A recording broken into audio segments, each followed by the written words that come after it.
Is the crisis over? The Syrian civil war seems to be wrapping up.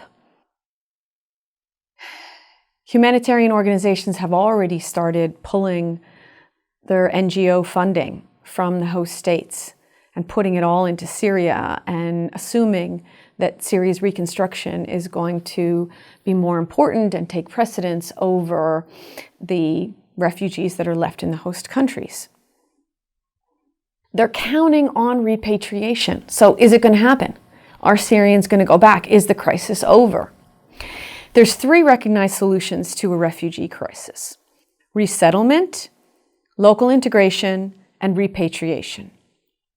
So resettlement is taking refugee and putting them in a third country, a developed economic, industrial country like the United States or the West, and setting them up there. Very, very, very few refugees are resettled. To date, there's been about 250,000 Syrian refugees that have been resettled out of between 5 and 7 million. So it's a drop in the bucket.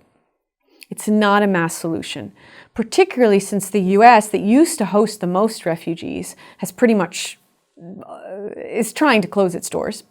Canada has taken a lot of Syrian refugees and outpaced the United States recently. But it's not clear how many they can take, certainly not millions. And in the international climate that's turning against refugees and wondering if they're terrorists, if they're a threat to Western culture, it's not a viable solution. Local integration is the second option. Local integration basically says, okay, you're there in the host country, just settle in and become citizens. Just stay. And that's happened in a number of circumstances. However, we went through the refugees in Turkey were not able to integrate, not many of them. They worked illegally, and they have to hope to get citizenship and then educate their children in Turkish.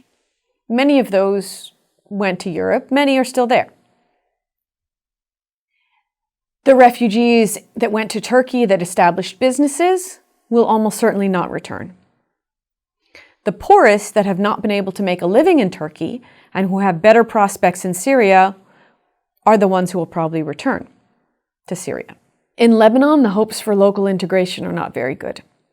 There's a huge amount of hostility towards Syrians right now, both because of their numbers, because of how they live. They don't have camps, they don't have provisions for them. Many live in the streets, children beg. They're collecting garbage for reimbursement and recyclables, basically. We call them dumpster divers in the United States. And the sight of them has added to animosity. Children running out in the street when you're trying to drive your car, fearing that you're going to hit them. Just dirty children with women begging. Lebanese have become quite hostile to the Syrians, in addition to incidents that have happened. One in particular that happened recently, a Syrian against a Lebanese woman. So local integration there is not a viable option. In Jordan, it's more viable, particularly people who have started businesses. Again, they'll probably stay. And people who work and earn more than they would back in Syria. A lot of the people that went to Jordan from Syria are rural. And their economic prospects in Jordan have been more diverse and better than where they came from. Many have married. Those will be able to integrate locally. The last option is repatriation. And repatriation is what everyone's hoping for. So the question is, will they go back? What we know about repatriation is that it depends on a few things. First, it depends on there being an economy. You are not going to go home if you have no home to go back to because it's been bombed. And there's no way to get food, and there are no jobs, and there are no roads. So people going back is going to depend on the reconstruction of Syria. There's some people who will hold out and never go back as long as the Assad regime is in power. There's some people who can't, who will be imprisoned. Those will not be able to go home.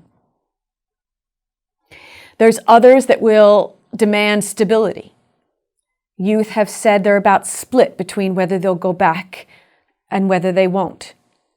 They don't expect Syria to be more politically stable now than it was in the past. But many are wary of the Islamist regimes that have gotten in power in many different local areas, the militias.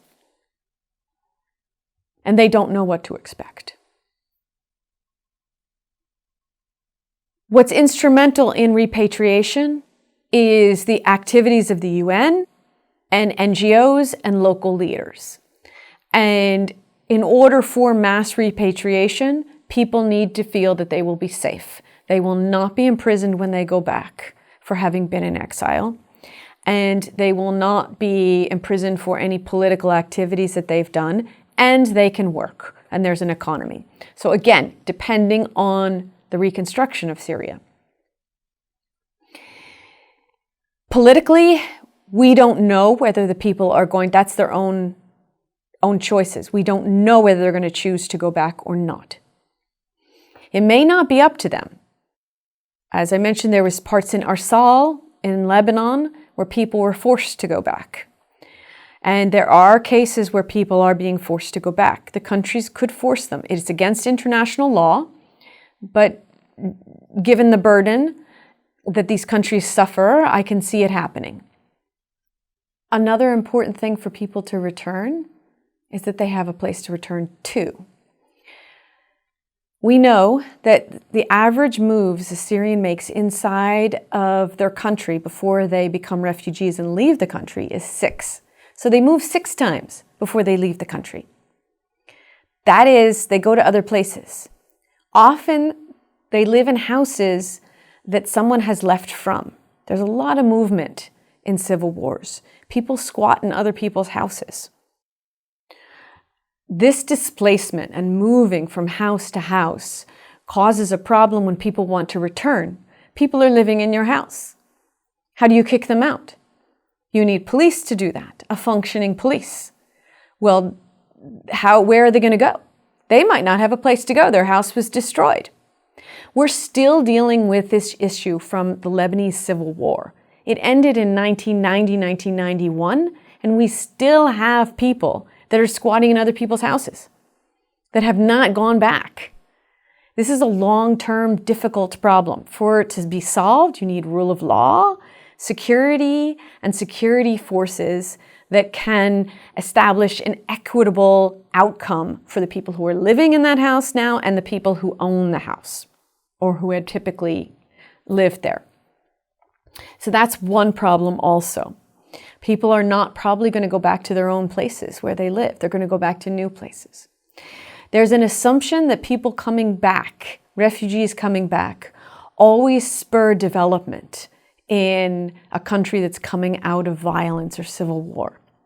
That assumption is unwarranted. We have no basis for it. They come back not generally with more skills. The ones that have skills stayed where they were in the host countries. The ones that are coming back are the poorest, who can't live in the host countries. They're often a burden on the country coming out of civil war. And if they come back in large numbers, they can overwhelm a country that's just coming out of civil war and cause more conflicts. The UN attempts to return piecemeal in various stages people and try to only authorize return when a place is safe enough to return to and there's housing and viable income, transportation routes. And this slower return is much better. This means that the return is going to keep pace with reconstruction. It's not going to precede reconstruction. There's very few doctors left in Syria. Western countries welcomed them and with better lifestyles than they could have in Syria, and it was a war, so they went. They're not going to go back before they can earn a living and actually have a house in Syria. So they're going to come back after reconstruction, not during it. They're not going to aid the reconstruction process. There are not many teachers left in Syria, and the people who are coming back may not have had much education abroad because they're going to be the poorest. So it's going to be tough for this country to get off the ground and get reconstructed. It's a long way of saying that the Syrian crisis is not over. Syrian refugees are going to stay in their host countries for a long time, at least a significant portion of them. You can guarantee that at least 1/4 to 1/2 of them are going to stay. The ones in Europe aren't coming back. Many of those in Turkey aren't going to come back until after things have calmed down. The ones in Lebanon and the poorer ones in Jordan will go back. That's not going to help reconstruction in the short term. When people are saying that the Syrian refugee crisis is the worst humanitarian disaster since World War II, they're right. And it's not going to go away anytime soon. The Syrians in the host countries are leaving potential long-term, non-traditional security threats in their wake. That if they don't get the funding to deal with it, to get children into schools, it's going to have a long-term impact on the countries. The economies of those countries are heavily affected. And just ending the Syrian civil war is not going to work. It won't magically solve the problem. There's no magic bullet to solve the Syrian refugee crisis.